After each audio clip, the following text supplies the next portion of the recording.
제품의 필요성을 느끼게 되면 제품을 구매하고 싶은 욕구가 발동이 되죠. 그런 것이 바로 동기가 되겠습니다. 동기에 의해서 제품을 구매하게 되는데 대안에 대한 구매하는 과정이 여러 가지 단계가 있죠. 문제를 인식하고 정보를 탐색하고 대안을 평가하고 구매하고 구매 후에 구매에 대한 평가를 하게 됩니다. 실제 성능이 사전에 기대한 것보다 크다고 판단이 되면 고객은 만족을 하게 되겠고, 반대의 경우 즉 성능이 기대에 못 미친다고 생각하면 불만족을 하게 되겠죠. 이렇게 제품에 대한 구매 단계가 상당히 복잡하기도 합니다. 그러나 사람이나 상황 또는 제품에 따라서 구매 단계가 축소가 될 수가 있습니다. 소비자들은 합리적으로 구매 결정을 한다고 생각하십니까? 고객은 제품에 대한 욕구를 인식하면 정보를 탐색하게 되죠. 즉 문제를 인식하고 그런 후에 정보를 탐색하게 됩니다. 제공된 정보들 중 선택할 수 있는 여러 가지 대안을 발굴하면 이를 평가하고 구매하게 되죠. 즉 대안을 평가하고 구매하게 됩니다. 그리고 자신의 구매 결정이 맞았는지 확인하는 단계를 거칩니다. 고객은 본인이 선택할 수 있는 수많은 대안들 중에서 선택할 수 있는 가지수를 줄입니다. 그것이 바로 상품 고려군이 되겠습니다. 많은 연구에 따르면 고객들은 평균적으로 2개에서 8개의 대안을 생각합니다. 예를 들어 소비자가 자동차를 구매하고자 할 때 처음에는 자동차의 여러 속성과 다양한 종류의 자동차를 고민합니다. 그러나 최종 구매 결정 단계에 이르러서는 대안들의 모든 속성을 비교, 평가하는 것이 아니라 애프터 서비스, 연비 등과 같은 일부 속성만 고려하게 됩니다. 그렇다면 고객의 판단은 절대적일까 또는 상대적일까? 답은 상대적이라고 할 수가 있습니다. 고객들은 상품을 독립적으로 평가하는 것이 아니라 시장에 존재하는 다른 경쟁 상품과 비교를 통해서 자기가 구매하고자 하는 상품을 평가합니다. 또한 거래 장소가 어디냐, 2개의 상품 중 무엇을 선택하느냐, 무수히 많은 상황에 따라 판단이 달라질 수가 있겠죠. 고객은 제품의 모든 특징을 분석하지 않고 오늘 할인하기 때문에 샀다라든가 남들이 사기에 샀다라든가 등 비교적 단순한 이유로 구매할 수도 있습니다. 우선 많은 제품이 경쟁하는 시장에서 1등 원조 제품이 아닌 후발 제품도 시장에 있어 기회가 있을 수 있다는 가능성이 되겠습니다. 고객은 변하기에 현재 경쟁 우위가 향후의 경쟁 우위를 보장하지 않습니다. 또한 고객과 시장 상황에 맞춘 마케팅 차별화와 마케팅 전략의 지속적인 변화가 중요한 이유가 되겠습니다. 고객의 선택은 상대적이고 유동적입니다. 늘 변화할 수 있다는 얘기가 되겠죠. 고객은 선택할 수 있는 제품의 여러 대상 혹은 여러 속성 중 일부만 주목하기도 합니다. 또한 사전에 본인이 가지고 있던 기준에 적합한 정보만 받아들여 해석하고 기억하려고 합니다. 그래서 기업은 자사의 상품이 고객이 정보 탐색 시 포함되도록 또 고객이 상품을 선택할 때 자사의 상품이 경쟁 상품에 비해서 우위에 있도록 마케팅 전략을 수립합니다. 세계적인 화학회사 두포는 고객인 폭스바겐의 맞춤형 기술을 개발해 주기 위해 직원을 파견했습니다. 직원은 폭스바겐 직원들과 함께 일하면서 업무 프로세스를 세심하게 관찰했습니다. 그 결과 폭스바겐이 페인팅에 들어가는 비용을 줄이고 싶어 한다는 잠재적 욕구를 파악했죠.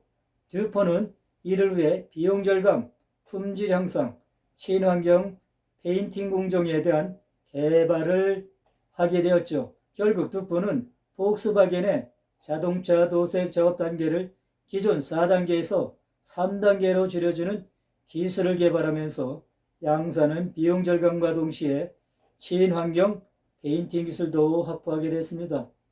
이처럼 고객들의 구매 행위는 합리적이면서 때로는 비합리적일 수가 있겠죠. 제품이 기대에 부응하지 않은 경우 소비자는 구매 후회를 하게 되죠. 이는 구매 후 부조화가 되지만 제품이 기대한 것이거나 더 좋은 경우 구매 후 조화가 될 수가 있습니다. 이러한 경험으로 추 구매 시 내적 탐색의 정보로 활용하기 위해서 소비자는 정보를 기억 속에 저장합니다. 기대와 결과 간의 작은 불일치가 큰 불일치보다 더 큰 변화를 야기합니다. 작은 불일치는 소비자가 준비된 설명 없이 어쩔 수 없이 구매 행동에 직면하기 때문이죠. 예를 들면 신차에 대한 불쾌한 감정은 형편없는 가속력이고 소비자는 거래의 부분으로 인정합니다. 달리 즉각적으로 확인할 수 있는 문제, 즉 자동차의 배터리가 잘못된 위치에 있다면 자동차에 있는 다른 결점을 찾게 마련이죠. 소비자들은 언제나 구매 후 부조화를 감소하기 위해서 행동을 합니다. 이러한 부조화 감소 방법이 몇 가지가 있습니다. 부조화 정보를 무시하고 제품의 긍정적인 측면에 집중을 하거나 부조화 정보를 왜곡을 합니다. 예를 들면 제품이 저가품이기 때문에 제품 품질이 낮다 라고 생각하는 경우가 되겠죠. 문제의 중요성을 경시하고 자신의 행동을 변경합니다. 합리적으로 선명하게 제품을 구매했다라고 생각을 하게 되는 것이죠. 이것은 신념을 변경함으로써 자신의 행동까지도 변경되는 것을 말하게 됩니다. 마케팅의 관점에서 고객이 구매 후 부조화를 피하기 위해 미리 제품에 관한 정확한 정보를 갖고 있다고 확신하는 것이 일반적으로 좋지만 부조화가 나타난다면 마케터는 다른 방법으로 감수할 필요가 있습니다. 연구에 의하면 소비자의 3분의 1만이 불평하거나 보상을 찾고 나머지는 미래의 제품을 불매하거나 다른 사람에게 불만을 말한다고 합니다. 소비자들은 불만 표시를 구두 반응, 개인적 반응, 제3자 반응 등 세 가지가 나타날 수가 있습니다. 회사나 판매점에 찾아와서 불평을 하는 구두 반응, 소비자는 친구에게 불평을 하는 개인적 반응, 소비자단체, 산업협회, 소비자 프로그램이나 심지어는 법적 행동으로 불평을 표시하는 제3자 반응 등이 해당이 되겠습니다. 구매 후 부조화를 감소하는 가장 효과적인 방법은 고객의 기대를 충족하는 제품을 제공하는 것입니다.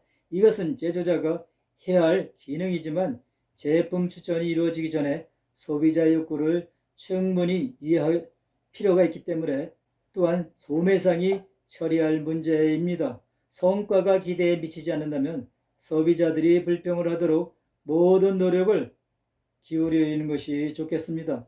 이것은 웨이터가 식사가 좋았는지 언제나 묻는, 그리고 상점이 분명한 환불 보증이 자주 있는 이유가 되겠습니다. 처분은 소비자가 사용 후에 제품을 처분하는 방법이 되겠습니다. 이것은 빈 음식 용기를 쓰레기통에 버리는 것처럼 간단하거나 중고차의 거래처럼 복잡할 수가 있습니다. 이러한 단계는 그린 마케팅과 보상 판매처럼 신제품의 판매 증가 가능성을 높이기 때문에 마케터에게는 매우 중요합니다. 인간, 사회와 자연을 보호함으로써 인간의 삶을 향상하는 그린 마케팅은 결국 기업과 소비자에게 모두 이롭다고 할 수가 있겠죠.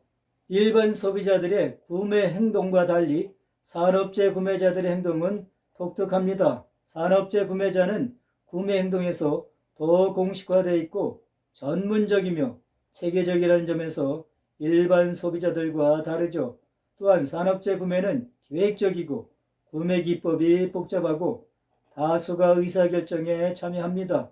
조직 구매자들은 조직의 욕구를 충족하기 위해서 구매하고 있지만 그들이 개인적 욕구를 갖고 있다는 것도 기억해야 합니다. 이것은 명성, 경력 보장, 친선과 사회적 욕구와 어려운 협상 추진의 만족, 개성, 태도와 신념과 같은 다른 개인적 요인 등이 작용할 수가 있습니다. 영리한 판매원은 구매자의 개인적 요구를 경시하지 않습니다. 그러나 조직의 욕구에 관해서 대부분의 구매자가 고려하는 요인은 품질, 납기, 서비스와 가격 등이 중심이 되죠.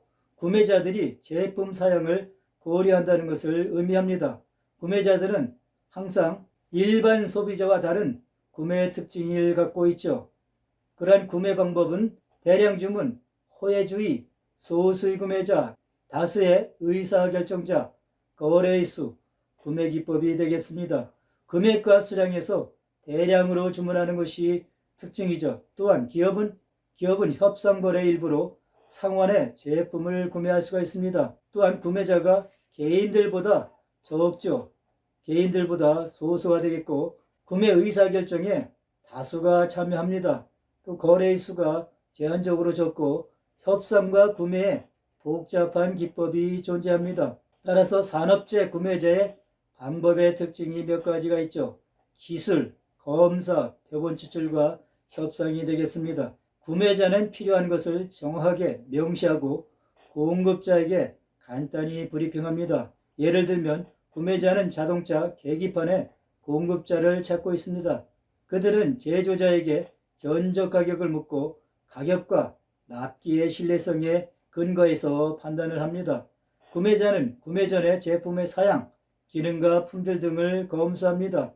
구매 제품의 전량 검사에는 시간과 비용이 많이 들기 때문에 표본을 추출해서 검사를 합니다. 협상은 일회성이나 지속적인 실수나 구매자의 기술과 시간에 달려있죠. 산업재 구매는 광범위한 문제 해결 행동을 채택합니다. 판매자는 수년 동안 지속하는 관계를 확립할 기회를 갖게 됩니다. 그러나 새로운 거래 상황은 많은 협상을 포함하지만 이끌어낼 이전 경험이 거의 없죠. 산업재 구매는 대부분의 연속 재구매 과정이 되겠습니다. 구매자는 마지막까지 동일한 수량으로 동일한 제품을 주문합니다. 이것은 구매자나 판매자 입장에서 협상이 거의 없는 상황이죠. 이러한 거래는 전화로 수행되기도 합니다. 수정, 재구매는 구매 주문의 변경이 되겠습니다. 예를 들면 납기일 변경이 되겠죠. 때때로 재구매는 납기일이나 더 좋은 제품으로 판매원에 의해서 수정될 수가 있습니다. 회사가 계속적인 관계를 유지하고 있는 상황에서 구매자들은 오랜 시간에 걸쳐 공급자의 성과를 추적합니다. 공급자를 효과적으로 추적하는 구매회사는 공급자를 통제할 수 있기 때문에 실제적인 경쟁 우위를 얻을 수가 있습니다. 산업 제품에 대한 수요는 구매회사의 통제 밖의 요인에 의해서 영향을 받을 수가 있습니다. 예를 들면 구매자가 재판매용이나 다른 제품을 생산하기 위해 사용하는 제품이기 때문에 파생 수요가 발생합니다. 수요는 최종 제품의 수요에 의해서 영향을 받습니다. 대체로 산업재의 부품 수요는 비탄력적입니다. 예를 들면 볼트의 가격은 자동차의 아주 작은 부분이고 또한 자동차는 볼트 없이 제작될 수가 없기 때문에 수요에 많은 영향을 미치지 않습니다. 결합 수요는 함께 사용될 둘 이상의 제품에 대한 수요가 되겠습니다.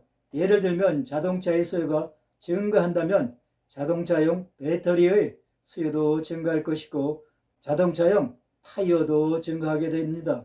변동 수요는 제품에 대한 소비자 수요의 작은 감소가 재고 축소로 이어지고 이것은 생산의 대폭적인 감소를 야기하기 때문에 산업시장에서 매우 흔한 현상이 됩니다. 소비자 수요의 증가는 재고 증가로 이어져 부품 수요도 기대보다 더 많이 증가하는 경향이 있습니다.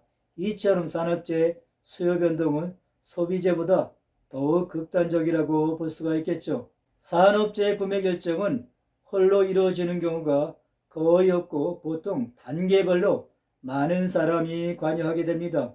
즉 구매에 관여되는 사람은 정보 통제자, 영향력 행사자, 사용자, 결정자와 구매자 등이 있습니다. 정보 통제자는 회사, 기관의 이용이나 면담 등을 결정하는 사람입니다. 이에는 비서와 접수계, 구매 책임자나 고객 상담원 등이 있을 수가 있겠죠. 이들은 의사결정자에 대한 정보 흐름을 통제합니다. 종종 그들은 판매원의 장애물로 행동하고 의사결정자의 과업 패턴의 간섭을 방지하는 역할을 하기도 하죠.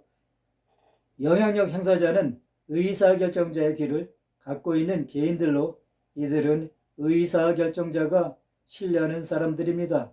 이들에 대한 로비가 때로는 불법적으로 이루어져 산업계와 사회를 어지럽게 하는 경우가 상당히 많이 있습니다. 사용자는 제품을 실제로 사용하는 사람들이고 결정자는 제품 구매에 관하여 실제로 결정하는 사람입니다.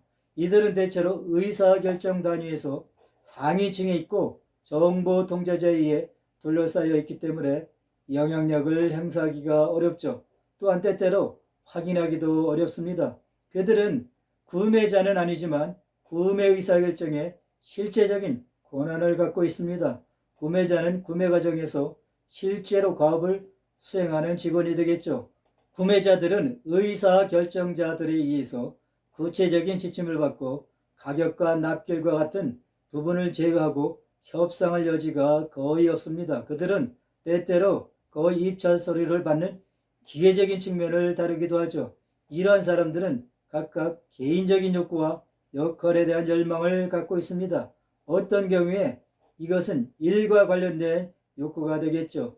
예를 들면 경력 향상이나 전문가로 보이고 싶은 욕구가 해당이 됩니다. 다른 경우에 개인은 힘을 행사하려는 욕구나 어려운 협상을 추진하고자 하는 쾌락적 욕구와 같은 개인적 욕구가 있을 수 있습니다. 회사 내에서 다른 사람들에게 인상을 주려는 욕구는 대단히 강력할 수가 있겠죠. 이렇게 해서 제6장 소비자 행동 분석에 대해서 강의를 마치겠습니다. 다음번 강의에는 제7장 소유예측과 사업 타당성이 되겠습니다. 장시간 시청해 주셔서 대단히 감사하겠습니다. 다음 시간에 뵙기로 하겠습니다.